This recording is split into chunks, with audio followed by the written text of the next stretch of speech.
Hello and welcome back to the GSMC Sports Podcast, brought to you by the GSMC Sports Network. I'm your host, TJ Mabarty.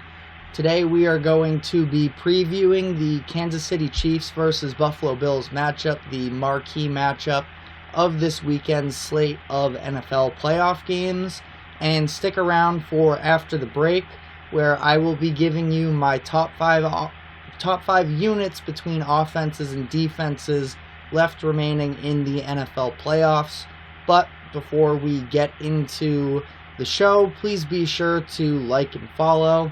And for the live viewers, please be sure to use the link to help prioritize your questions by using the link for donations. The link for that is streamelements.com/gsmcsports./tip.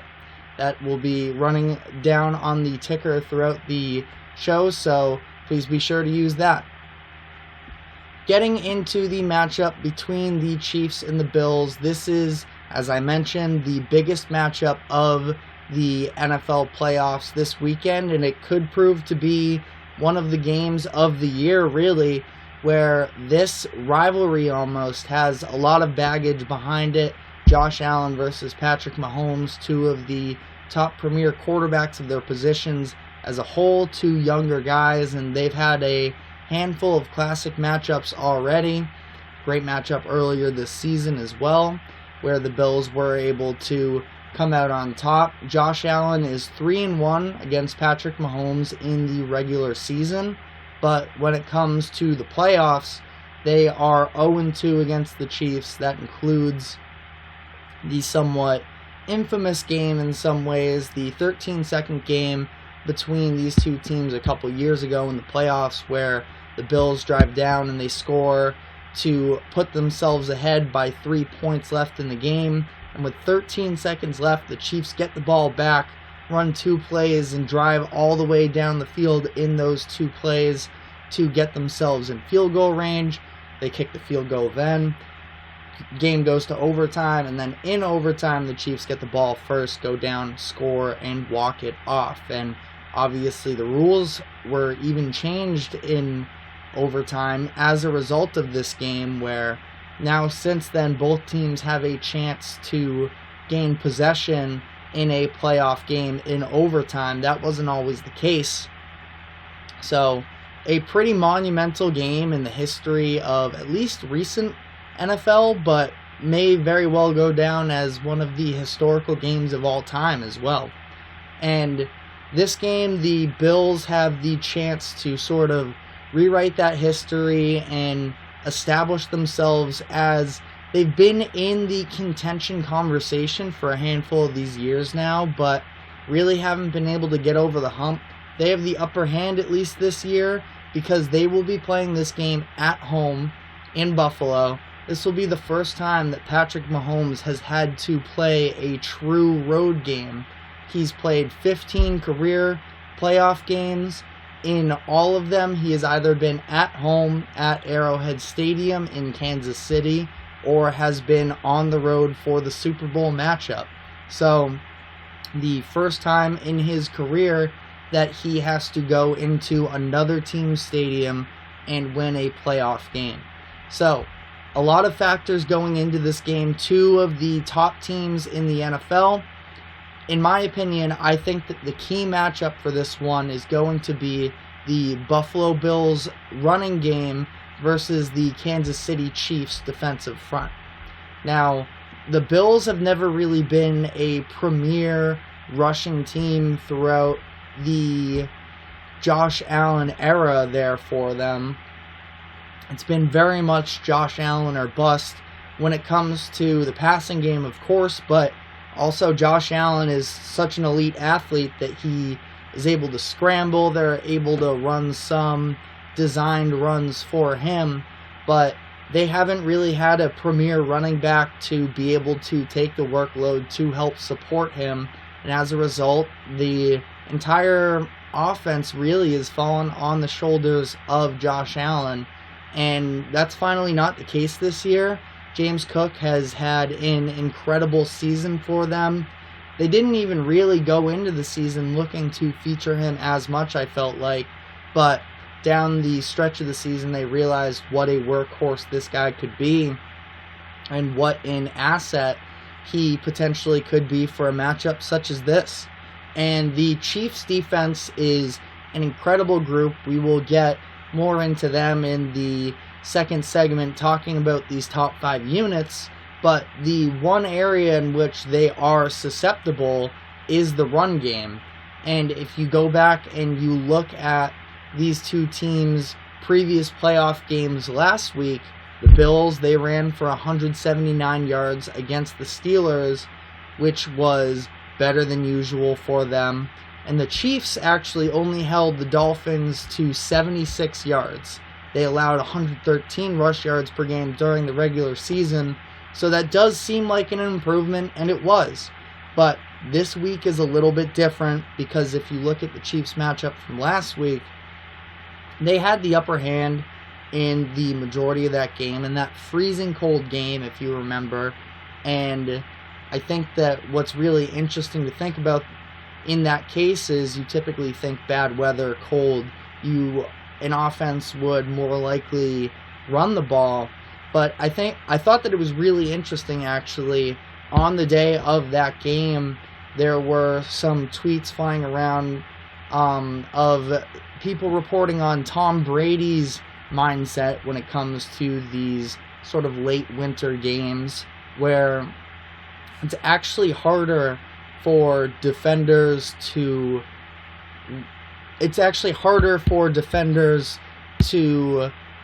run stop than it is to pass stop because of the frozen ground. They're not able to get off the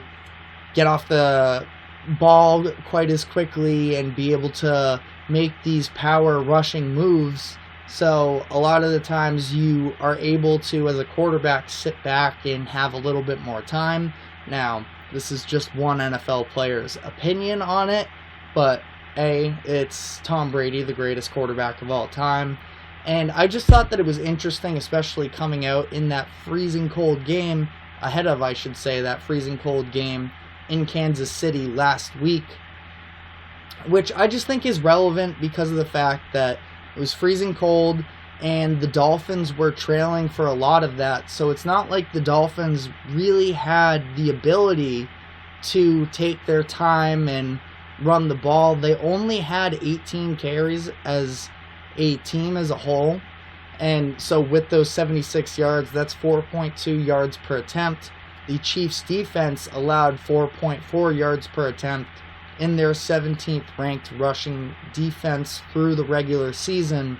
So it is not that the Dolphins had the flexibility, the ability, the patience to work through their typical run game. And I think that Miami, if you've watched them this season, yes, they have, of course, the speed on the perimeter with Tyreek Hill and Jalen Waddle, but their run scheming up front, I think, is also really impressive, and that was just an element of their offense that they weren't even really able to showcase based off of how the game was playing out. So, while yes, it did definitely look better last week, I do think that the Chiefs' defensive front still has to prove themselves in some ways. I think that they missed Nick Bolton, their linebacker, for a lot of the season, who has proven himself to be a true leader of that squad. So, yes, they were definitely missing him for a good portion of the season. How much is he going to be able to impact and raise the floor of this defensive group as a whole? Again, I mentioned they are one of the best units left remaining in the NFL. So, I just think that if there were an area where the Bills should sort of look to take advantage, it's in the run game. L'Jarius Sneed, the cornerback for the Chiefs, has established himself as a premier cornerback for them. So I think that this is, all in all, if you look at this game, I think that it is incredibly important for the Bills to win this one, because not that I'm not a huge believer in saying, like, the championship window. I think that it's a lot more fluid than a lot of people typically present it as. It's not that if the Bills don't win this year, they are done for good, but this is easily the best chance they have had up to this point at home. They're actually 2.5-point favorites, which I have to imagine would be Patrick Mahomes' first time as an underdog in his playoff career. So I think that this is borderline make or break for them, and I think that for Sean McDermott, the head coach of the Buffalo Bills, I'm not one who typically calls for people's jobs, but in this offseason where there are tons of head coaching candidates, he's not coaching for his job necessarily. He's had a very good amount of success in Buffalo throughout his tenure there, but there may be a little bit of impatience starting to build up here if they can't get the job done. They're upset at home against their rivals. So just a little bit of a storyline that I am intrigued in and think that it's something to look into. A couple other factors here before I get to my final predictions. Stephon Diggs, who we know is one of the elite receivers in the league, he hasn't really been so this season. It's been a bit strange to see the way that they've used him. I mean, still very heavy on the targets, and I think that being said, it's probably not a bad thing that the Bills were able to have as much success as they were going to other people. I thought that Josh Allen at times early in the year, when the Bills got off to their mediocre start, was looking to force feed Diggs a little more than necessary. Yes, of course, you want to make sure your number one receiving threat is happy in your offense, but I thought that at times it sort of felt a little bit too reliant on him, and I think that Josh Allen's actually at his best when he's looking to spread the ball around. Gabe Davis, who did not play last week, I am actually unsure about his status at this moment, recording this on Friday, so we'll see if he can play. But Shakir has been a huge development for them. Big touchdown last week. Their tight ends are some of the best in the league as far as a unit, I believe, between Dawson Knox and Dalton Kincaid, the rookie. Talking about tight ends, on the other end, Travis Kelce and the Chiefs, the attack really hasn't been quite the same, and if you look at this Chiefs offense from top to bottom, it really hasn't been the same as we've seen in the Mahomes era here. So I think that it's going to be really important to see how Travis Kelce handles it. Now again, really cold weather last week. He had a couple drops. He still ended with a pretty solid game, somewhere around 70 yards. So he's fine, but we need to see, I think, an elite Travis Kelce if this team is going to be winning a Super Bowl. Now, on the other end there, Rashee Rice, rookie receiver, had a huge week for them last week, 130 yards in the win against the Dolphins. So that would be a huge development for them if they were able to get that going. And some of these receivers, Marquez Valdes-Scantling has had a disappointing year with a lot of drops. Kadarius Toney is almost an afterthought at this point, but you know the talent is there. So just a little bit of underwhelming qualities with this Chiefs offense, and yet when you have Patrick Mahomes, it is really hard to put out a bad product. And as far as my prediction for how this game plays out, I think that I am going to be picking the Chiefs in this one. It's really tough. I at least like them to cover, I believe, but it's one of those things where, yes, this is a new experience, new environment for him, being on the road in the playoffs, and that Buffalo crowd is crazy, but I just think that their defense has rounded a corner, has really carried them this year, And we have seen Patrick Mahomes make big plays all throughout his young career already, and I expect him to do so against what is a good, talented Buffalo team, but a lot of injuries on that defense, missing their top linebacker and top cornerback. Terrell Bernard went out last week. Not sure what his status is quite yet. And McDermott is a fine coach, but I think that they have the advantage with Andy Reid. So my pick will be the Kansas City Chiefs for that one. And we will be talking more so about that defense in Kansas City and the rest of the top units in the league on the other side of the break. So please stay tuned.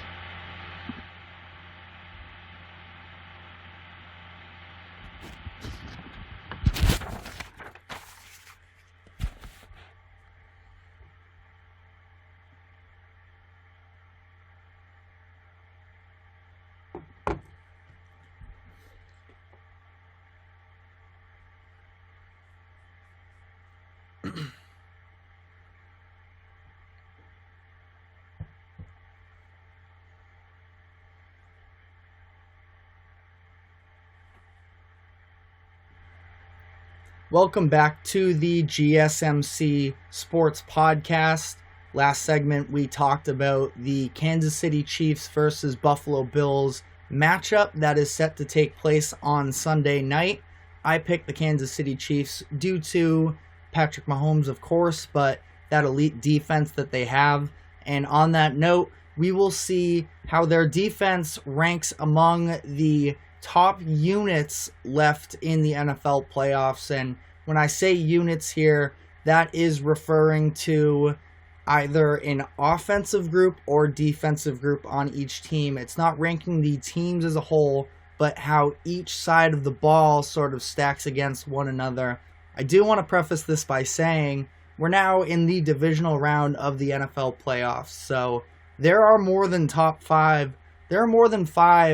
really good groups left in the playoffs, but at a certain point you have to cut some out. That's how it happens. 8 teams remaining, 16 units left in the playoffs, so we're going to be looking at the top 5. I wanted to start off with number 5 being the Detroit Lions offense.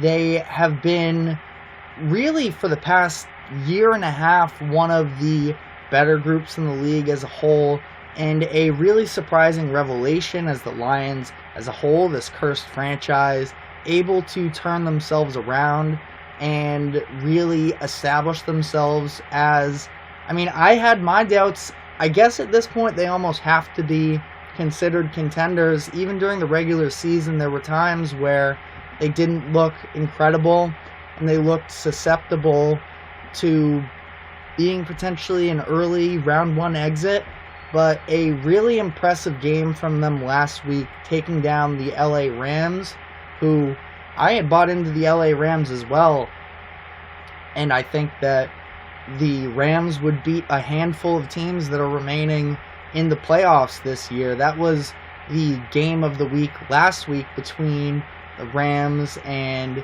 the Lions. A little revenge storyline going on with that between Stafford and his old team, Goff and his old team.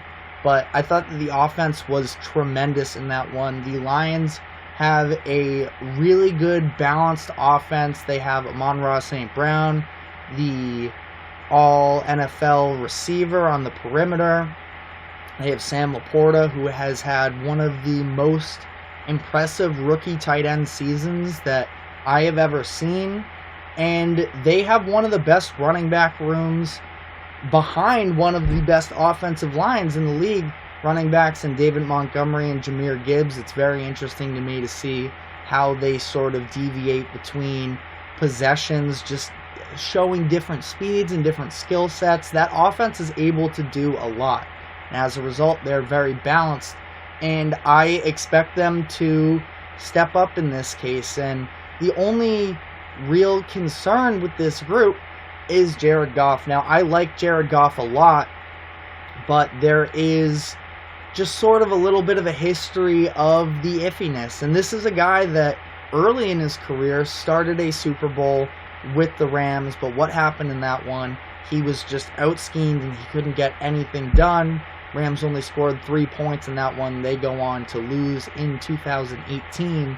So I think that Jared Goff has a tremendously better player since then. I think that he very much benefits from playing for a coach and a system that believes in him a lot more than Sean McVay ever did. So he has all the pieces around him. He has the protection up front to help him succeed. He has just been a little iffy with making those really bad plays. Just those turnovers can be harmful. When the Lions were sort of staggering a little bit mid-late season, it was because they were struggling with turnovers. And Jared Goff was lights out against the Rams last week.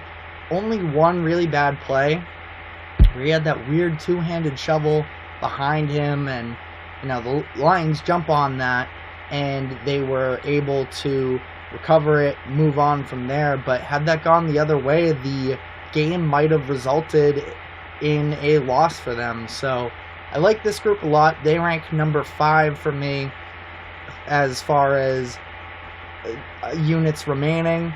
Number 4, I have the Baltimore Ravens offense, and I don't feel great about having them this low. I mean, they are one of the all-time elite run games in the NFL, and especially considering the era that they're currently playing in with all of the pass-happy offenses, they have found a way to really revolutionize the run game. And using this modern quarterback style, the athleticism, the dual threat to its maximum. They came in last year, they fired Greg Roman, they bring in Todd Monken this year as their offensive coordinator, and they have been truly tremendous on the ground game. Despite injuries in the running back room, Keaton Mitchell was phenomenal for them, the rookie running back for a stretch there, but he tears his ACL. And they've just been able to keep it going with Gus Edwards and the entire room. They just brought in Dalvin Cook as well. Dalvin had a very disappointing year with the New York Jets. I'm not sure if he can be a true factor, but the reality is it doesn't really matter who's in at running back because it stems from Lamar Jackson. And Lamar is obviously the big sort of talking point with this because we know how great of an athlete is. We know that he's been injured down the second half stretches of each of the past 2 seasons, and if you go back, he hasn't really established himself as a playoff performer yet. Fair or not, because he's missed the past 2 years in which he's been very good when he plays. The Ravens are so much better when he's under the helm than anybody else. But that's what happens. People are sort of in their right to question whether or not he can pass them, get the ball through the air to lead them to a victory. Number 1 rush offense in the league this year, more than 15 yards per game, more than anybody else at 156.5 yards per game on the ground. 4th scoring offense, but 21st in passing offense, and that's also somewhat as a result of they've been winning a lot of these games. They've just been able to run out the clock. I'm just curious what happens, whether it's this week, next week, or the Super Bowl, if they face a little bit of adversity and they have to come from behind, how will Lamar Jackson be able to step up? Number 3 unit, I have the San Francisco 49ers offense. And this is as a result of having the most skill position players in the NFL, from receiver to tight end to running back. They do it all, and they all love playing for each other. I don't know if I've seen such a display of position players blocking as this team does. Every single one of them. Ayuk is great blocking. Deebo Samuel is great blocking. George Kittle is a madman when he's on the line. And they have the best running back in the league in Christian McCaffrey. They are just so well versed in every facet of the game. They have that Shanahan offense, which helps benefit their young quarterback, Brock Purdy, who really, he has a lot to prove. It's tough, obviously, given the expectations of the 49ers. We've seen this great organization make these deep playoff runs, and last year you could definitely make a case that if Purdy is healthy, that Eagles NFC Championship game goes differently, but we won't see. This team is finally healthy, and that's been the big thing around the 49ers, because all of them, from their skill position players, Debo, Kittle, McCaffrey, Purdy, and even their star lineman, Trent Williams, their left tackle, they've all missed time of some sort this game, other than Purdy might have actually gone down now that I think about that off the top of my head. But they are coming off of a bye week. They are fully healthy. This is the time for them to strike. So I have them ranked as number 3. Number 2, sort of alluded to it prior, the Kansas City Chiefs defense. They were phenomenal this season. Far and away the best defense that the Chiefs have had in this Patrick Mahomes-led era. And they've really carried the Chiefs throughout this year as the offense was dealing with all these struggles. They were the ones that were able to get them to this point. They were just second in the league in yards. They were 4th in passing defense and 2nd in scoring. So top 5 in all of those categories, as I talked about in the last segment. It is the run defense that is a little bit of a concern now. They missed some guys at times on that front 7 group that possibly helped contribute to why they were a little more susceptible against the run in comparison to the rest of their defense and their outstanding performances. But I think that they still have to prove themselves, but last week was definitely a good step in the right direction. Again, as I mentioned before, L'Jarius Sneed has been phenomenal for them. Trent McDuffie was an all-pro cornerback himself from the slot. So they have a lot of talent on that defense. I think that they are incredibly smart. Chris Jones is a great leader up front on the defensive line for them. So I view them as the second best unit, only behind the Baltimore Ravens defense, which was phenomenal this year. Now, I'm not quite old enough to fully understand what the early 2000s Ravens defense truly looked like, led by, of course, Ray Lewis. But there have been, at least from a little older experts than me, some comparisons to that group. Just talent everywhere for them. They were the best scoring defense in the league, and they are phenomenal, really top to bottom. I had a really hard time differentiating between the Ravens and the Chiefs for this number 1 spot. And yes, the Chiefs' run defense has a little bit more of a glaring issue there, which was in large part due to why I ultimately decided to go with them. But the Ravens, they haven't been phenomenal against the run either. 14th in comparison to the Chiefs 17th as far as ranks against the run. But again, even with this fact, I sort of went back and forth, was the turnover numbers. The Ravens were tied for first in the league with turnovers at 31. Interestingly enough, tied with the Giants, which also sort of plays into this point of there are 2 ways to look at turnovers. It's a team being able to generate turnovers versus turnover luck. Turnover luck is a real thing in the NFL based off of fumbles and such. The Chiefs, on the other hand, were 23rd in turnovers in the league this year. So the thing is they are on two different ends of the spectrum in terms of turnover rates, and you can sort of analyze it how you want. I ultimately decided if the Chiefs were a little higher up, I think that you could make the turnover luck argument a little stronger. For me, I felt as if this is too much of a gap between the two teams because forcing other teams to turn the ball over is very important. The Ravens did so 14 more times than the Chiefs. So I think that it's, again, a little bit up for interpretation, but I do think that at the end of the day, it becomes a very important ability come the playoffs to get the opposing team's offense off of the field. The Ravens have been able to do that this season, and they rank as number 1 in my rankings. Now, before we wrap this up, a couple of honorable mentions here.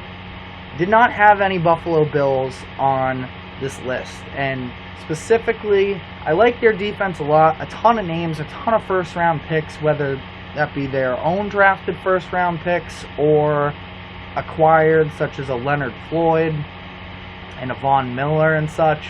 But for me, I think that just too many injuries. Tre'Davious White at cornerback, Matt Milano at linebacker, Terrell Bernard, again, still could come back, but not sure what the status of him is. Not quite as bad as the Dolphins last week, but I think that's, you sort of see when you lose players at every level of your defense, it becomes very difficult to compete. So didn't have them. As far as their offense, I do just want to make sure that if Josh Allen isn't necessarily on his game, I do think that they're going to struggle.